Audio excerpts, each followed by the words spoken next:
For obvious reasons, many of us have felt a little more reverence for this Passover and Holy Week. Typically by Good Friday, I'm just glad Lent is over and looking forward to eating sweets again on Easter Sunday.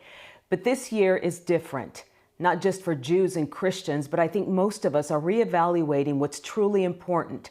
We're not physically with our families this Easter weekend, at least not our extended family. And right now we need those connections so desperately with the ones we love.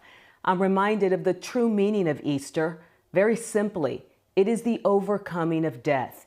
It is a reawakening and a change of mind about the meaning of the world. Some of you have lost your jobs, my 3 siblings included. Some of you have lost loved ones. There's so much suffering all around us, yet there is hope. One thing is for certain, this too shall pass. But one thing that will never end is the true meaning of Easter, which is our salvation.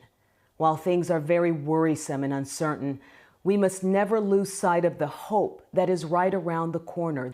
There is light at the end of the tunnel, and one day we'll be able to look back on all this suffering and say, it is finished.